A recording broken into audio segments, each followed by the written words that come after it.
Okay. Okay, I always start the same way. Can you tell me how many of these typing sessions you've seen before? That's how many that I've done. How many you've seen? How many you've watched of my typing Uh, sessions? Typing sessions. I mean, God, I don't know, maybe a dozen at most of someone typing or doing something for other people. No, I mean of Um, my typing sessions. Like, how oh familiar are no, you just with my one, questions, basically? just one. You typed my girlfriend Denise. Okay. Um, so I'll start where I normally start, which is can you tell me a sequence of small details from your day yesterday, uh, in order? Like first I got up, then I went pee, then I meow meow, then I meow meow. What, yesterday? First I got up, and then I went to, I attended a court hearing via video conference, and then two of them, and I was finishing up some work, typing up some stuff. Then I went to a coffee shop around noon to do the rest of my work, um, and Okay, I so was what kind of law do you deal with? probate, people fighting over daddy and mommy's money, that kind of stuff. I mean, it's like yesterday was a case about, well, there's a couple, but one of them was about, defending that a trust wasn't signed under undue influence or something. And it's just going to the hearing to say, hey, we need more time for this, doing discovery and all that. But, I was defending against that. But a lot of different things, all relating to elders and death and managing someone else's crap, whether they're dead or conserved or whatever. Well, rich people bickering within a family is just that's lawyers are there for that purpose. Yeah, I mean, but I'd say my field's a little bit better than, like, a little bit more, I don't know, at least well-meaning, but I'm not sure if it comes from them wanting to be well-meaning. It's just courts are like approving our fees, so we got to pretend we're the good guys. Right. That's what my sort of thought is on that. It's the same field that I work in with the Britney Spears conservatorship you're hearing about all the time. I mean, I'm familiar with, like, the judge with that, and I'm you know, totally on Britney Spears' side. I mean, I think she's going to blow her money immediately because she does have those deficits, but it sounds like her dad did something wrong.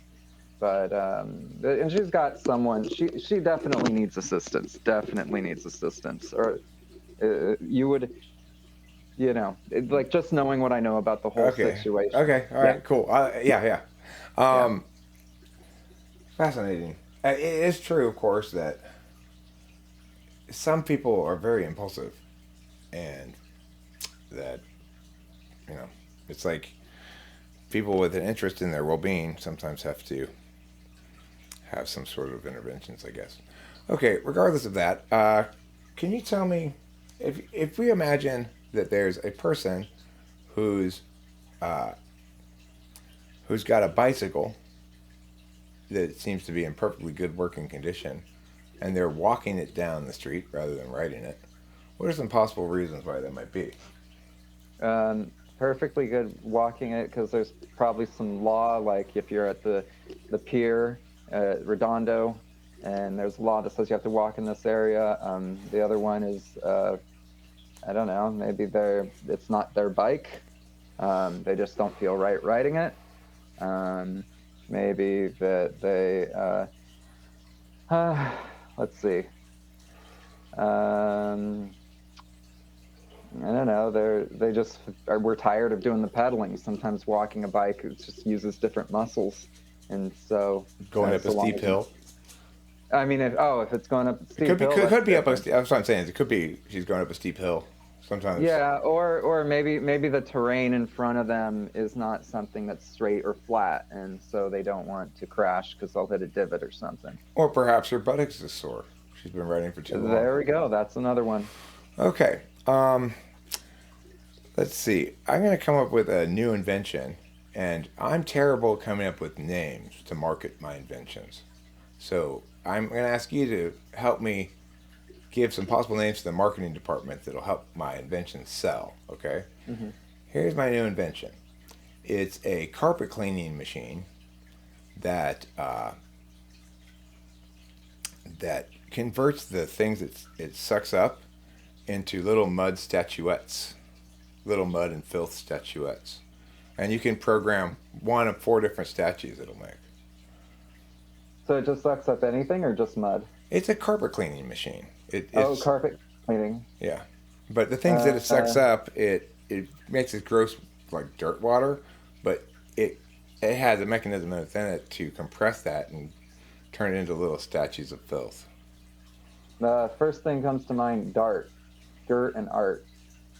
Okay. Because it kind of does both. It cleans up dirt and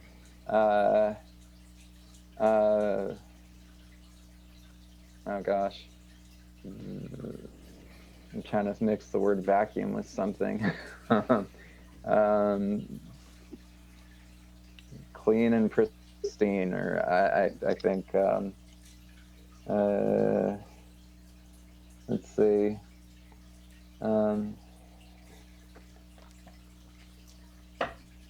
Suck and construct.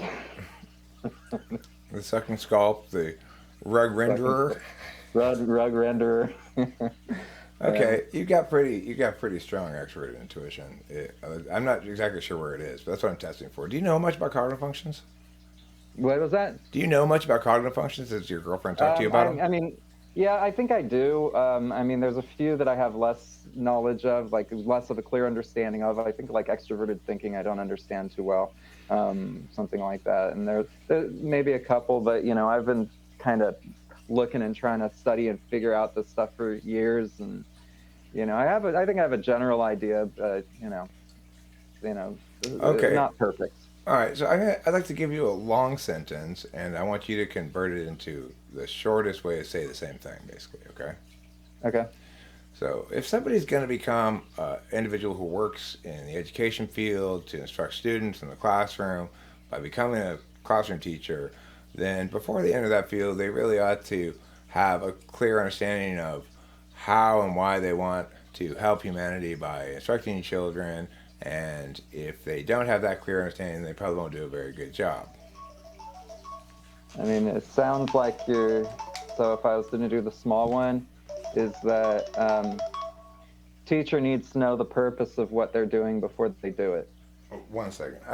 I meant to message you. I accidentally pushed answer, but can I call? I'm in the middle of a typing session, so can I talk to you later? Oh, okay, yeah, bye-bye. Bye. Sorry, I meant to text her a thing that says I can't talk to you right now, but it didn't. I pushed the wrong thing. Okay. So, what did you say? What was your answer? Well, it sounded like the easiest thing is for a person to teach, they need to have some understanding of where they're going. Yeah, sure. Fine. Okay, cool. Can you break down the process of putting up a Christmas tree into exactly 5 steps? Okay.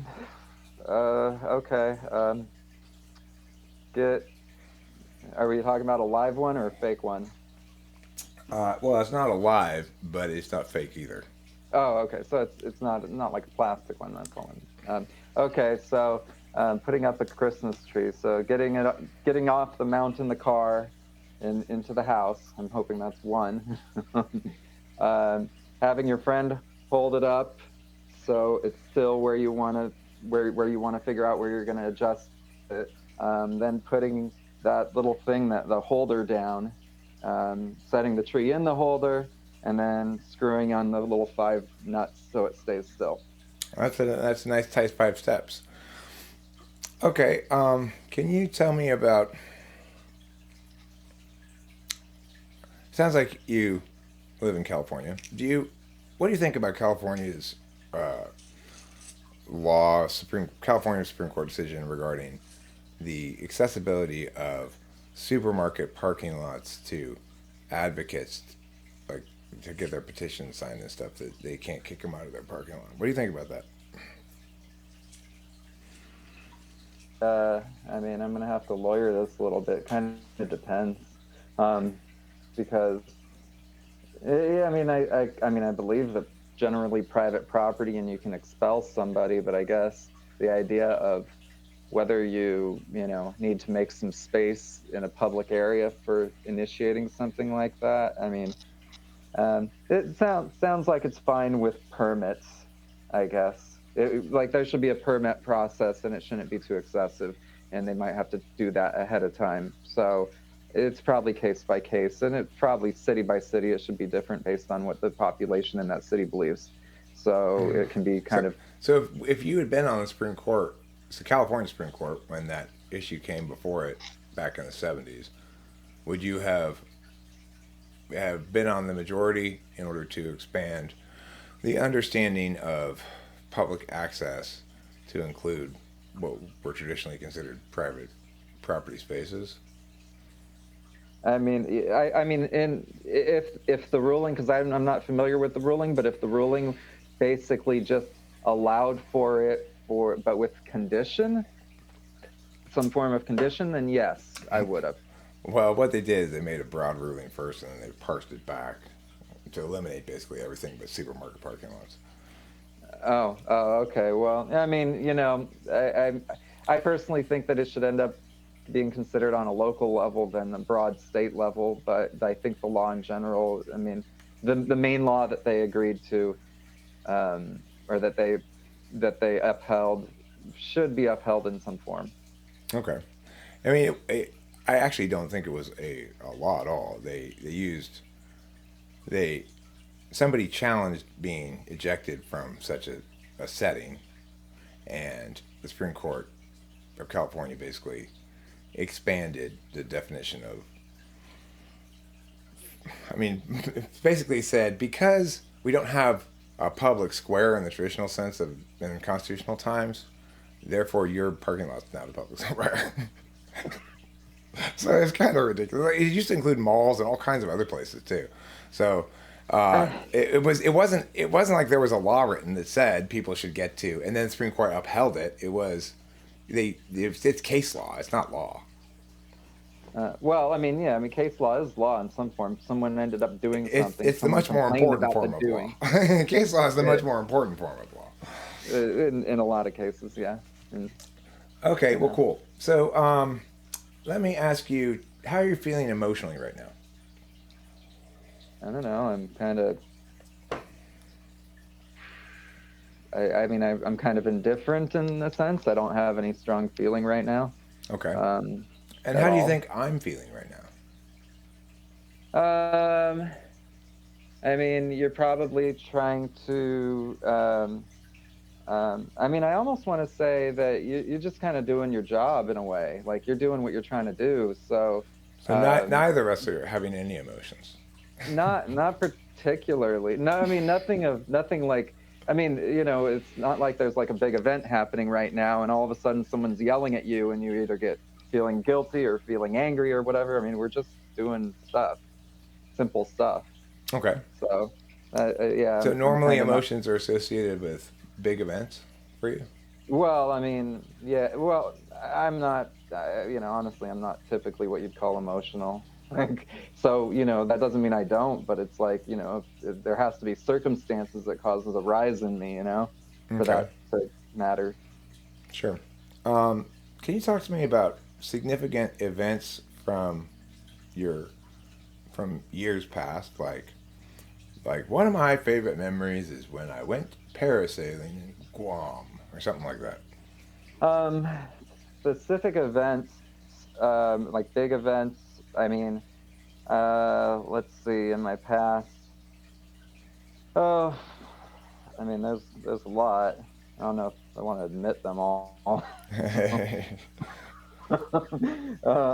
I mean, I'll throw a positive one.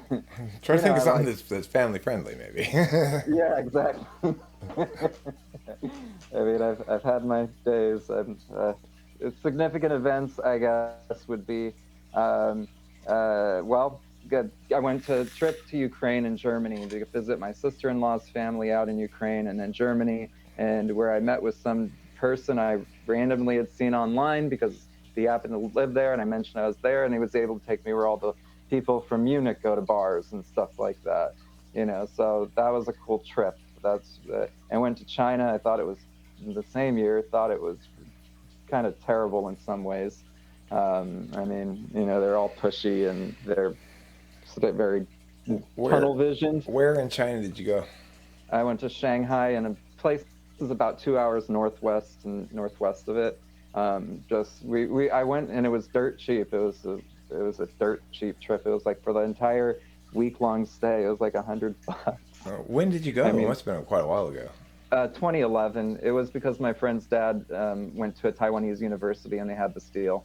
And so they did like this thing where they'd take us around, feed us and whatever. And they'd take us to places to buy stuff. And so, there was one guy there that was mega rich and he bought like a $20,000 emerald and diamond necklace or something. So they made their money's worth or something like that. But I don't know. Interesting. Yeah, I lived in Shanghai for a few months. Oh, you did? Yeah, when I used at my old job, I was there to open a new branch of it there. Anyway, yeah, by the time I was done, I was so ready to get back to the U.S. It was just like It's just got off the plane and it was just like, and when the customs guy said "Welcome home," I just about burst into tears. It was like, oh my God, get me away from that fucking country. Yeah, it's like they don't understand single file lines. And I mean, I remember walking by some clothing store and some lady was like sweeping the step and all that, and this other lady comes out and then trips over the person's broom. Neither of them looked up. Like the person was just kept on going. They just tunnel vision, and like when they're waiting for a car to drive by or like a bus, the bus is coming like inches from their nose. Oh yeah. And Being a pedestrian in Shanghai is taking your life into your own hands for sure. Yeah, and they honk continually for no reason. Yeah. It's like all except for the brief period of time from like 3 in the morning till like 8 in the morning, 7 in the morning, maybe 6. It starts late in Shanghai. The day starts late in Shanghai compared to the U.S. But regardless, then it's kind of quiet. But the rest of the time there, it's just nonstop honking from everybody all the time. It's not doing any good. Everybody's honking. Every time you get in a cab and they get into a line of cars, they start honking. And it's like, that's not doing anything. Mm-hmm. What are you thinking, But I don't know. Yeah, China's a weird place. I went to Taiwan too, and Taiwan's so much better than China. Different. So much I've better. never been there, but I've heard it's more like they try to distance themselves. They're like this, and we're like, it's like a Western country, It's basically right. Okay, so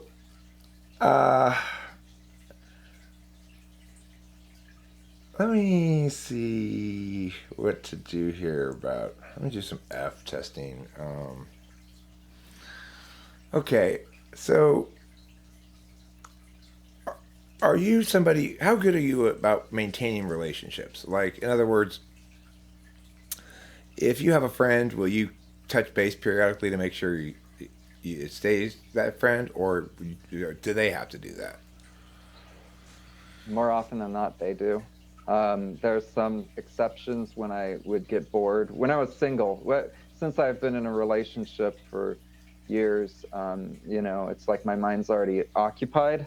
But, like let's just say when I was more or less single for a period of time, it was like I'd occupy myself with whatever personal projects or just nerding out on video games and all that. But when eventually I'll get bored and feel the need to talk to somebody, and then I'd call them and all that.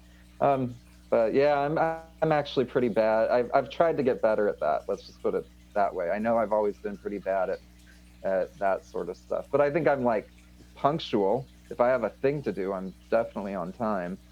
But I'm reliable, but I'm not really one to initiate relationship connections much. Okay, so like, let's say you're younger. You are your younger self, and you're out drinking.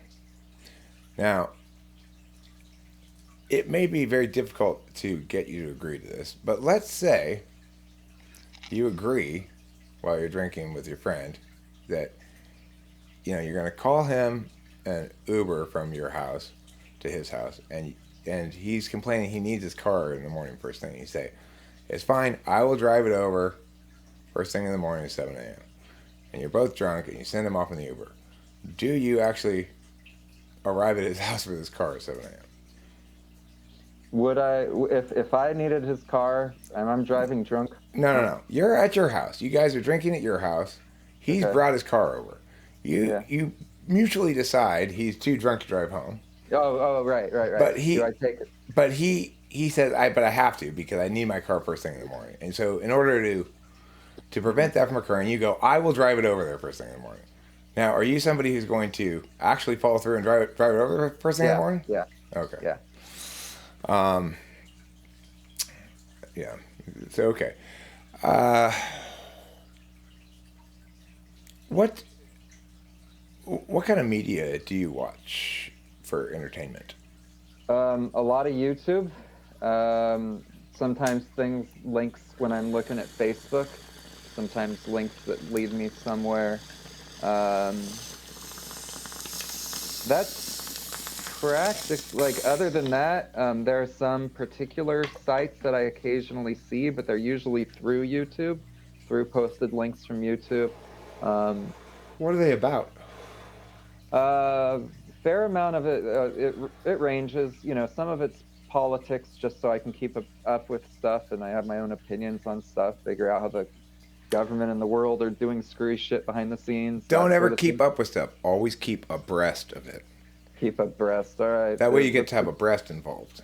Uh, I was wondering the distinction there. Um, so that, and then sometimes I kind of just look at a lot of random kind of how things are made, how does like sciencey sand stuff, anything related to space, I will kind of look at. I mean, but there's a lot of random stuff I'd look at as well. Like, just it could be anything, literally anything. But it's Can, usually. Mm. I'm sorry to interrupt. Can you tell me about a movie that everybody liked, you went and saw, or you got it recommended to you, you saw it, and then you didn't like it, and why? Probably a couple. The most recent I can think of, Rocky Horror Picture Show, was terrible. Like, I don't understand why it's a cult classic. It's just terrible. Okay, so can you explain what made it terrible? I've never seen it, but can you explain what made it terrible?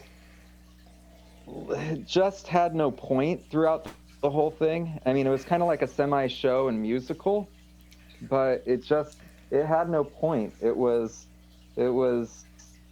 just weird, and not weird in the way. I mean, there's weird that's interesting, and then there's just weird that's weird, and it was definitely weird that's just it's weird. I mean, I don't remember enough of the details of the movie. I just kind Someone's because I kind expressing themselves too much. of I don't think it's that. Well, it's, it's truly terrible. okay. I mean, the thing is, when I say somebody's expressing themselves too much, it's like I think of stuff that's terrible for the reasons you're articulating as being somebody trying to express themselves rather than trying to make good art, you know? Regardless, what's a more conventional movie, though, that you didn't like? I mean, conventional movie I didn't like. I've liked. I don't. I don't know. I can't think of. I mean, would you call? There was a dual movie by Quentin Tarantino, and I normally love all of his stuff, but there was like Death Race, and there was another one that kind of went with it, where it was just it was a hokey zombie movie that he made Mm-hmm. that was a double feature with Death Race, which was about a guy who I guess traps women in his car with a cage in it, and then runs into shit but with it and kills the passenger, but he's in like a solid cage, and so he just sets up women to do that or something. It was a weird movie from Quentin Tarantino, um, but it was basically like 10 20 seconds of action when he would do that, and then you'd do about 40 minutes of just four people talking about random stuff. And I know Quentin Tarantino's normally good with dialogue, but it was terrible. And then it would do 10 minutes of him killing, or 30 seconds of him killing someone else, and then again 40 minutes of this annoying dialogue. Like so it felt more pointless. Like, it felt like I was listening to just people talking about pop culture for 40 minutes twice in a row. And I walked out of the theater and I was like, and I saw some guy out in front when I was out there, and I looked at him like, and he kind of gave me this look too. We were just like, what the hell is this? Like, it just was so boring. So boring. And the zombie movie was just it was okay, but it was like it was just a little bit of a semi gore zombie weird sort of hokey movie. So I don't know. That's Okay, and how about a movie you really liked a lot? there's a lot. I mean, some of them are like I like the ones like V for Vendetta. I like Fifth Element. I like. I mean, I could think of probably a lot of movies. Um, uh, Geez. Although recently, what have I seen? Um, I mean, I don't watch too many movies just in general. Um, Let me think. You know, off the top of my head, yeah, it's been actually a long time. So I mean, I guess I'd just go with things like V for Vendetta Okay. or Fifth Element. They're kind of in that case they're kind of sci-fi, but there's a lot that I like. I liked The Departed, for example. That one. Is that That a Western? no, The Departed was it was about mobsters in Boston, Okay. and it had Leonardo DiCaprio and Jack Nicholson was the lead mobster. It was really good. It was it was really good action sort of movie. Okay. Um, how many hours of sleep do you need a night to function well the next day? I kind of need a lot, I think. I'm not I mean, sometimes I can go for like less, but I'll feel it by the end of the week and need to catch up. But I mean, it's going to be about 8 hours a day. I mean, it's a pretty solid amount. Like, I feel like, my work, it takes a lot of intense thought and critical thinking constantly and pushing and pulling with people to some degree. A lot of pushing people around a little. And getting them to do the right thing, whatever they're supposed to do. So it just takes so much intensity that I can't do it unless I'm fully recharged. I just know that I better get my sleep, and then I'll just wait till I'm ready to go, and then I just boom, boom, tackle things. When you were Um, younger, did you feel like you could get away with less sleep? yeah, I would say a little bit. I still kind of needed some. I was never the person that could just constantly go, go, go, go, go. But more Okay. so than ever with the responsibilities that I have, I just know that it's worthless for me to get up. I mean, I still tend to wake up early, but I try to get to sleep early if I can. If you wake up early, what's your? Why are you getting up? Like, what gets you out of bed? Do you have a thing like, okay, I'm looking forward to sitting down and having that sip of coffee and smoking that first cigarette, or is something else? It's like a responsibility. Me going, oh shit, I need to do this.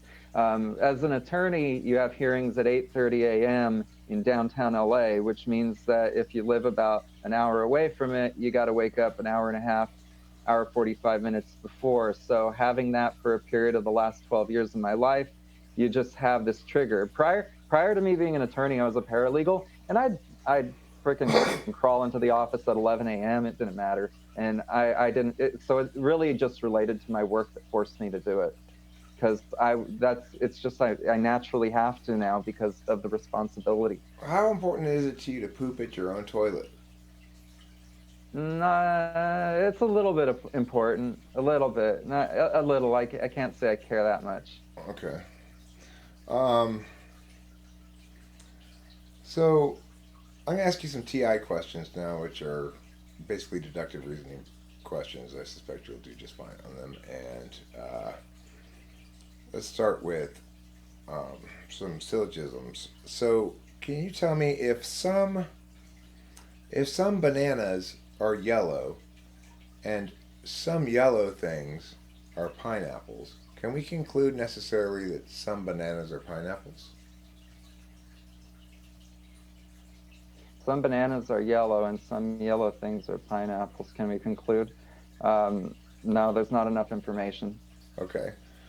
If only people from Iceland enjoy iceberg lettuce, and I don't enjoy iceberg lettuce, am I necessarily not from Iceland? Some people from Iceland don't enjoy And iceberg. only people from Iceland enjoy iceberg lettuce. Only people from Iceland enjoy iceberg lettuce, and I you. don't enjoy iceberg lettuce. Okay, Am I then necessarily not from Iceland? uh, only people from Iceland. Um, Wait, only people from Iceland enjoy iceberg lettuce, but I you do don't. not. You don't enjoy it. Not actually, because that doesn't say, because it doesn't say only all people, that all people from Iceland enjoy iceberg lettuce. So there can be some people in Iceland that don't Right. enjoy iceberg lettuce. Correct. Yeah. Okay, cool. Now let me ask you a genealogy question. Can you tell me, in relation to me, who my mother's husband's sister's son is? Your mother's husband's sister. So that would be, so your mother's husband's sister um, would be um, your uh,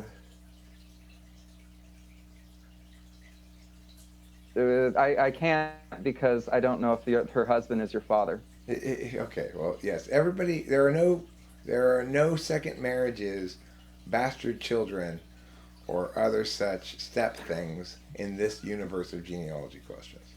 Okay, so your mother's husband. Okay, say mother's husband's sister's, Son. who's still your cousin, your aunt's Right. daughter. Okay. My cousin. Right. Um. All right. Have you ever heard the hats question? No. Okay. So there's a warden, and he's got these three prisoners in his jail, and he decides he's going to play a game with them. He takes a bag. It's got 5 hats in it. Three Okay. red. 3 of the hats in the bag are red, and 2 of the hats in the bag are white. Then he brings the prisoners out, and he has them all blindfolded, and he says to them, "Reach into this bag and randomly pull out a hat and put it on top of your head," which they each do. Now, it's the kind of hat that's got a string underneath your chin, that's pointy Hmm. kind of, so you can't see your own hat when you're wearing it at all, okay? Okay. And then he unblindfolds the first guy, and he says, "Okay, now listen, if you can tell me what color your hat is, I will let you go free. If you give me the wrong answer, I will kill you. But you could decline to answer, and just nothing changes."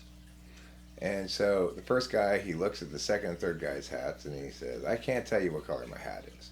And the warden says, "Fine, stay here." He unblindfolds the second guy, and he says, "Same rules apply." The second guy looks at the first and third guy's hats. He says, "I cannot tell you what color my hat is." And then the warden goes to unblindfold the third guy, and the third guy says, "You don't need to unblindfold me, warden. I can tell you what color my hat is." And he does, and the warden sets him free. So the question is, what color was the third guy's hat, and how did he know? Um, there are 5 hats total, and two, Two, um, two white, 3 red, 2 white, 3 red, and each and and each prisoner picks one randomly from the bag. okay, and so the first two. Okay, so the first guy looks at it, and he doesn't want to make a guess. So that means that he didn't. So he didn't see two. I know he didn't see 2 whites, because then he could have correctly guessed the red. Um, so he would have. Yeah. So he was uncertain. So that means it could have been a mix, and he just didn't want to take the guess. Um, and then the other guy said the same thing. But I don't know how the third guy would have known, because because those people could have just known that they didn't have 100% shot and didn't want to go with it. But Both of them could have. yes, that's true. That's true. It does So presume that everybody's super logical, right? Um, the thing is, the second guy has a piece of knowledge the first guy doesn't have when he says the same thing the first guy says. second guy has a piece of knowledge. Um, so he knows what the other guy thought. So if that guy thought it was red and white, oh, I guess that's true. If that guy said that it was red and white, and then he said, well, okay, so now I know that the first guy couldn't decide, didn't see two whites. And so it was, I mean, I So the second guy, then, if he sees the third guy has on a white hat, he knows his own hat can't be white. oh, that's what it is. He knows his own cat can't be white. If he sees a Okay. white hat on the third guy. But he doesn't conclude that, so he doesn't see a white hat on the third guy, which means And then, he must have seen a red hat on the third guy, and the third guy got figures it. this out. But Well, I mean, you did much better on that question, much better than I did when I first faced it, or than almost anybody does, which is to say you immediately went to the correct first step, which is the first guy didn't see two white hats, right. which is the only thing you can really conclude there. And so, and then you also did the next level of analysis, which is, well, this presumes the following thing about the people, that they're all using the same frame of reference, which is to say that they're doing this process of elimination process, and that they can reliably assume the previous person did it correctly. All right, so very interesting. I have a pretty good idea of what you are already, but I'm going to, obviously, I want to ask some more questions to sort of nail it down. So let me ask the question in general first, and then I'm going to give you my specific example and have you try. If your initial answer doesn't match the format, then I want you to try to give me an answer that matches the format of my example. Okay, so first, generally, what makes you mad at yourself? What makes me mad at myself? I mean, I honestly, not much now. And maybe in the past it was making myself look stupid in front of people. But I've kind of got better at not caring as much these days and just going with the flow and going, okay. And I've also got better at not getting shit-faced drunk and doing stupid shit, because I used to do a lot of stuff that would, in my youth, I definitely, I'm never going to go for a political office, let's just put it that way. There's too much dirt on me, so Gotcha. yeah. So, are you somebody who doesn't like marijuana?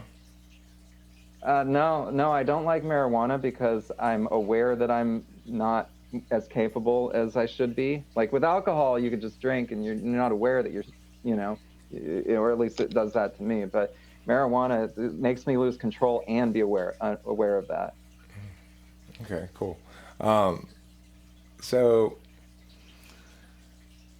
here's the example of me being mad at myself. If I pick up, let's say I have to move this piece of furniture like this, okay, like this ottoman thing here, and I want to move it over there, and I pick it up and I start moving it, and I realize there's something in between me and where I'm going that I needed to move out of the way first. So I gotta go back, put down this thing, move the thing out of the way, come back, get the thing, move it, and then I say, God, Eric, why are you so fucking stupid? Or equivalently, if I, generally, like if I spill shit, if I knock stuff over, or if I do this, like I get through, I got a thing from IKEA, and I'm putting it together, and then I realize I didn't do step 2 right, and I have to undo these things and go back because I was being stupid. In general, if I skip a step and I have to go back, that makes me mad at myself. Right. So what about that? So I want your comparable. In its most physical sense, what I'm saying is if I knock something over and or fail to anticipate I have to move something out of the way when lifting something. That's a very concrete example, right? Can you give me some sort of example, something like that? Like maybe stubbing your toe makes you mad at yourself, or maybe forgetting to pick up the loaf of bread you told yourself to get on the way home makes you mad at yourself, or maybe accidentally hurting someone's feelings makes you mad at yourself, or maybe being considered awkward, like making a joke that people don't laugh at, makes you feel mad at yourself. I mean, of all those examples, the making a joke that people don't laugh. I think my worst thing is more the, I mean, but that's it would normally have been embarrassment of some sort. Like, I think that would have been sort of the category of where I would have, but I want to say like I'm I'm not the type to really get mad at myself. I mean, I'm just, I think at a certain point, you're done apologizing and you just do you. And if I fuck up, I fuck up. You know, Yeah. it's so. I guess But I guess I probably have more of a habit, or something like that, because it's not like I'm actually beating myself up. I just habitually, when I do certain things, say, "Eric, you stupid fucking idiot." I don't know. yeah, maybe Okay, so cool. Let me ask you about what makes you what what what triggers you emotionally when you're watching it. when I'm watching what. What triggers you emotionally when you watch it? Hold on. Oh, there's a lot. Oh, Like I'm sorry. One second. I gotta take this call because it's my daughter. sure. Hey, D, what's going on? Hey, so I saw on the calendar. Yeah, the 23rd. Is that gonna work for you? I'm in the middle of a typing session. Okay. So, Yeah, as long as we don't go past 5 p.m. That's fine, right? okay. All right, cool. Then 2 to 5 is good. Okay, sounds good. All right, thanks. Bye. Okay, bye. You never know in case your daughter like stuck someplace or whatever. You gotta I answer understand. it. So, what I mean, what triggers you emotionally? I guess, well, like I watched a cartoon last night which had a story of the last surviving Siberian tiger being relocated from its home, dying in South Korea, and its ghost being sad, wanting to be reunited with its home, which no longer existed either. So they had to put it into a painting, and I was just, here come the waterworks. It was so sad.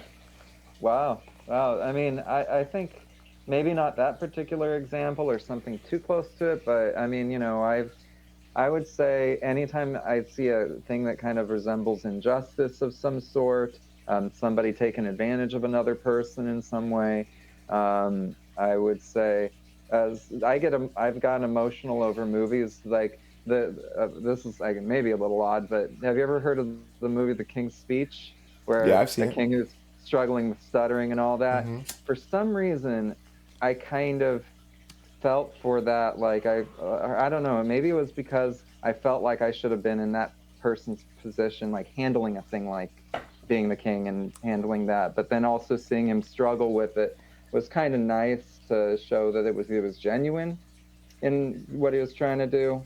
And I guess so that was also a little bit because of seeing a person prevail against something that is very difficult for them. Like if you've seen that Will Smith movie, The Pursuit of Happiness, when he finally, I don't I think mean, I've seen that one. he's it's just trying to provide for his family, and he's getting like fucked 7 ways from Sunday throughout it, and he finally makes a thing at the end. They do it really sad. It's a sad movie, at least for part of it, but it's sort of a good one. Um, so things like I do feel like I can really, when I see what I see, I can feel what the whatever the emotion is, and if the movie is feels real enough, I'll be in it. And if there's a thing that is just some either a super negative, um, injustice, that's one side of it, or just prevailing, or just something that, you know, if they did something that they were just hoping for the outcome and it happened for them, and you're happy for them, you think, oh good. So I kind of, there's both negative and positive circumstances where I would feel like that. So, do you think that there are comparable realities in your own life that make you feel equivalently strong emotions that you do when you're watching the movies?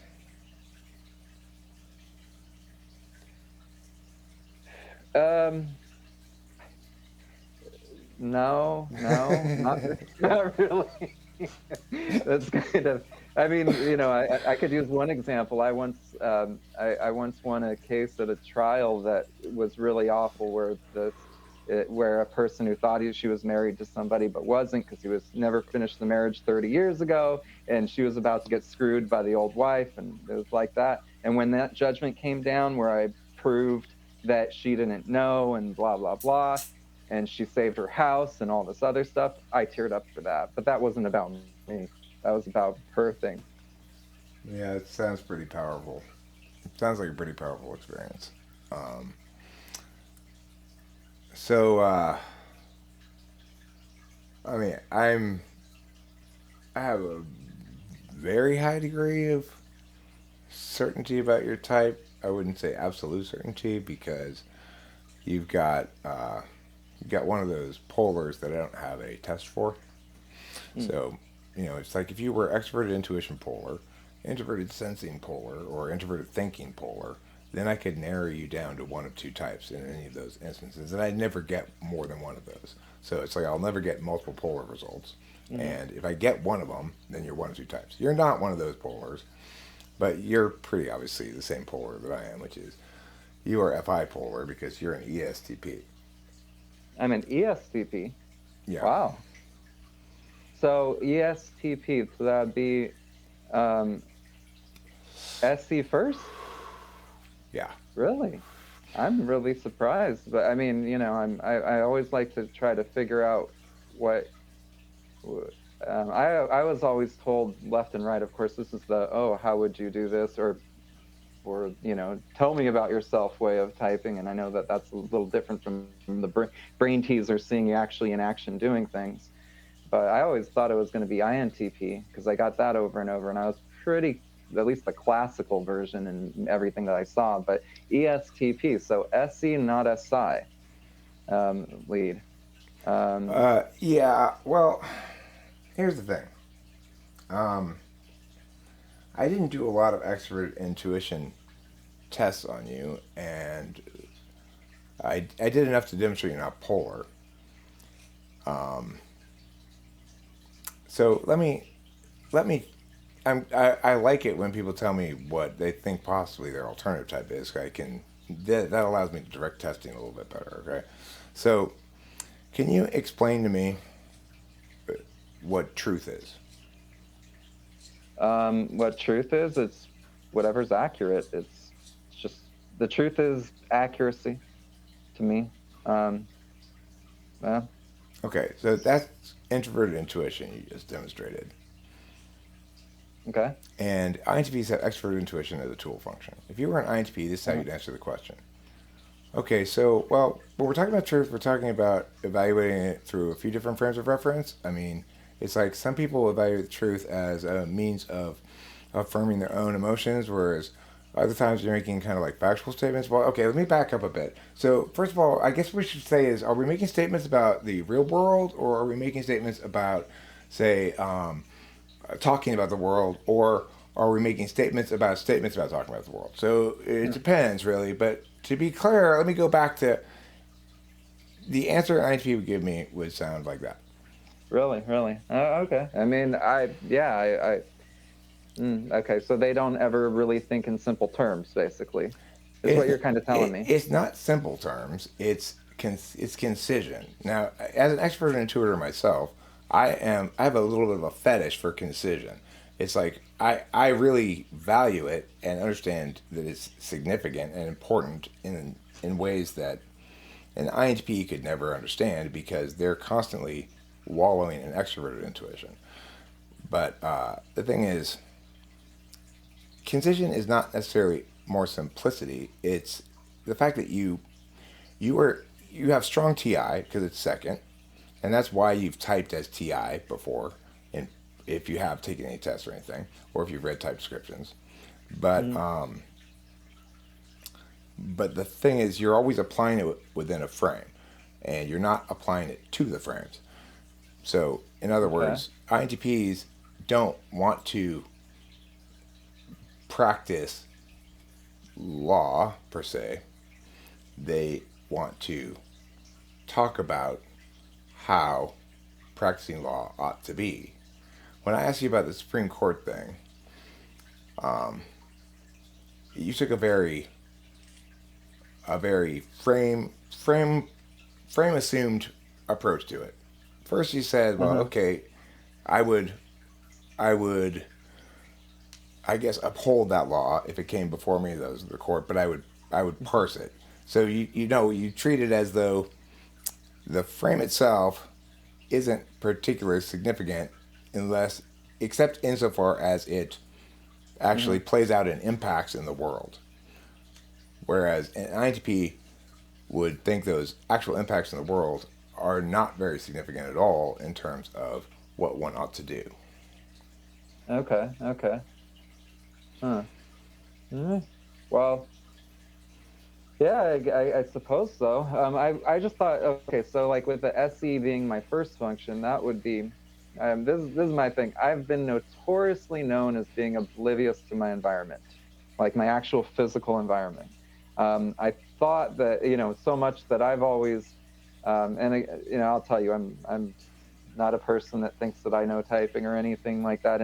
I still wonder if I believe in whether it's a fixed thing or it can change over time. I've always kind of postulated about how it should be, and I'm trying to kind of narrow down. And I like the way that you handle things, where you're asking questions to see in action somebody doing stuff, as opposed to them, tell me about yourself. But if you have like a SC as a dominant feature, aren't you like into more physical sensation, going out a lot, doing stuff? Not No? necessarily, no. Like you're aware of the physical environment around you? Is that sort of something?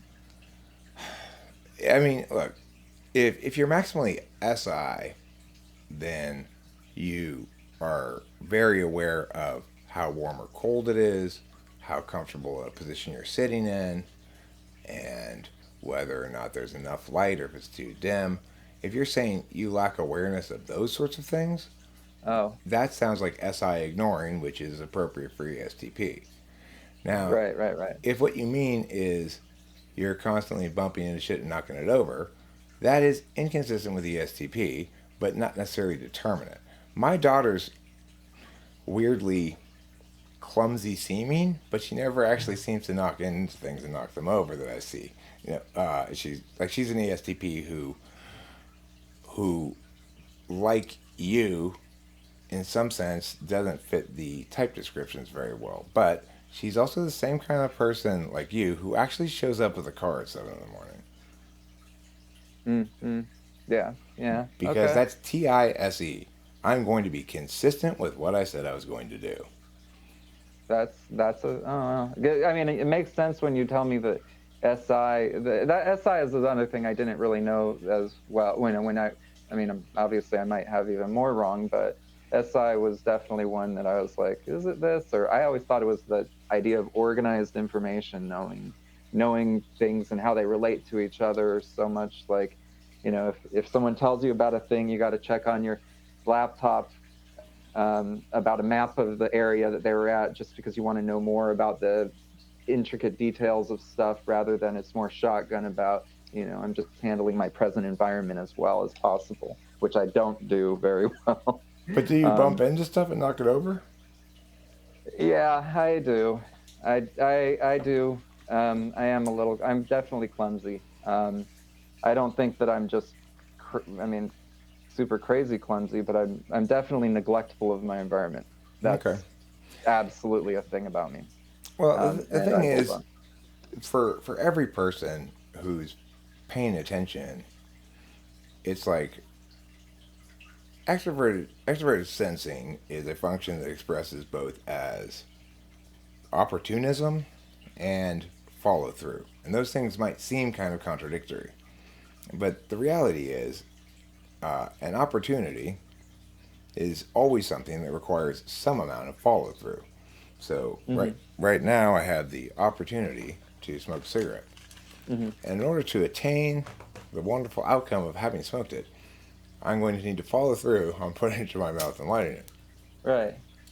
The thing is, when we talk about follow through, we're usually talking about things that require more action over time than this does, right? I can follow through on that in just a second. Now it's done, and I don't have to do anything else. There's no maintenance. There's no returning to it thereafter and making sure I'm still smoking it, Got it. So being an SE Dom expresses as a mastery of impacts in general, which is to say, you understand how taking action of some sort right now in this moment will shake up, kick the anthill. In other words, disrupt the frames in a way that will allow you to reshape those frames. And you also understand how action taken will to accomplish will have impacts long term. And you feel maximally yourself when you're operating in this world of impacts.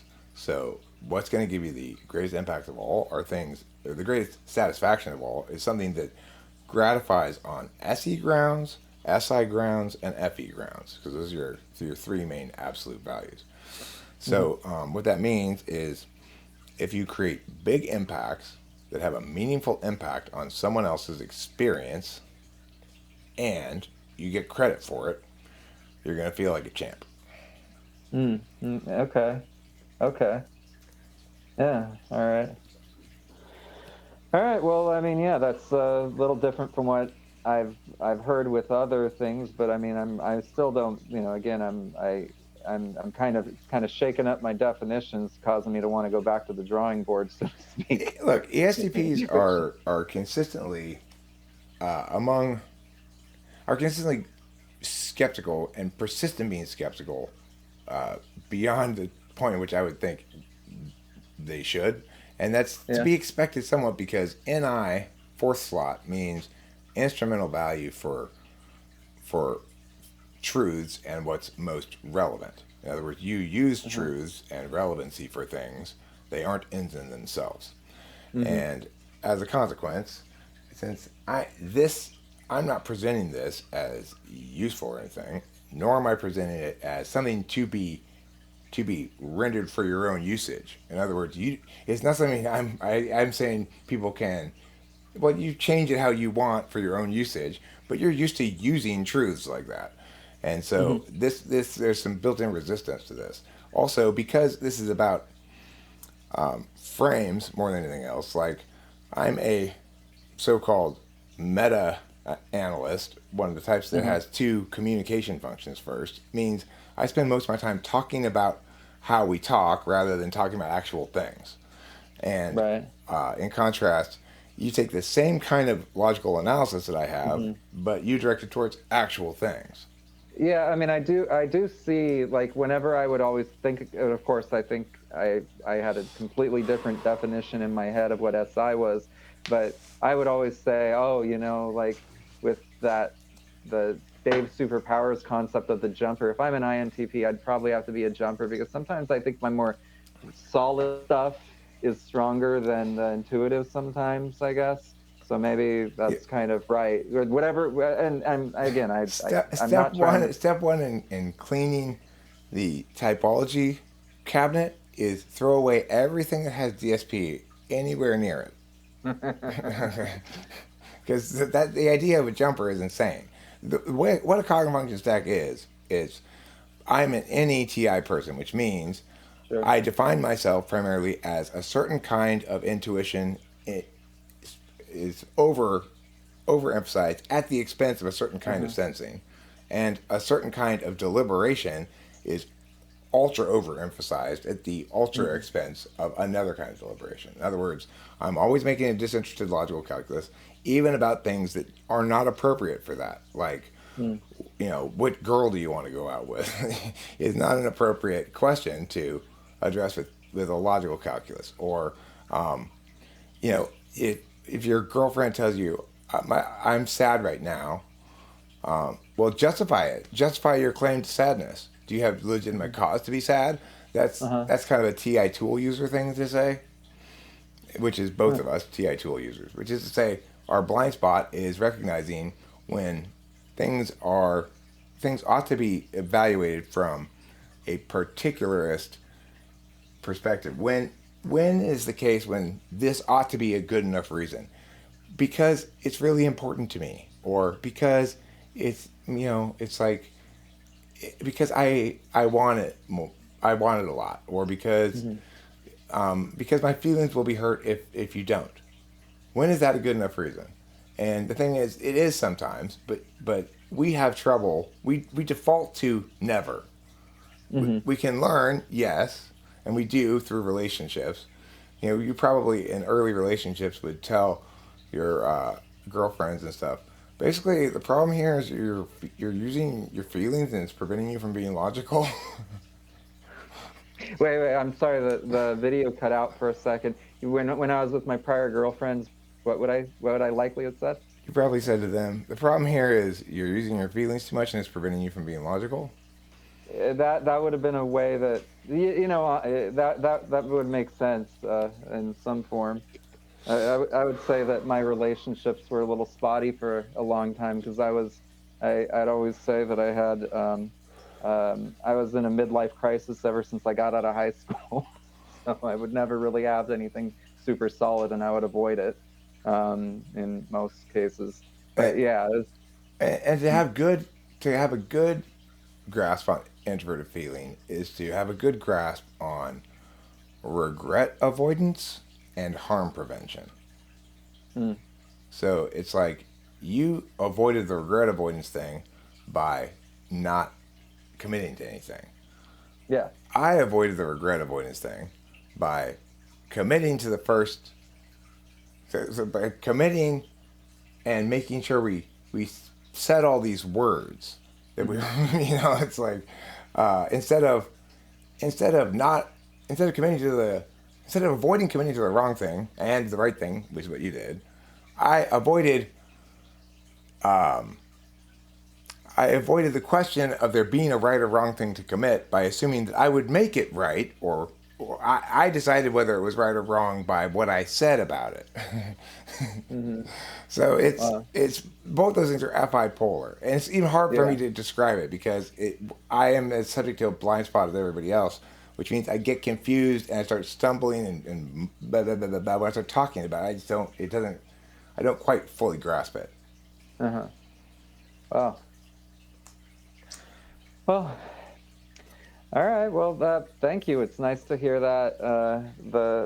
Because it's definitely shaken up. I have to kind of go back to the drawing board now. Okay, cool. So I'm going to stop recording now. Do you want me to share this with you privately, or are you okay with me publishing it? You can publish. I don't care. Fantastic. Thank you.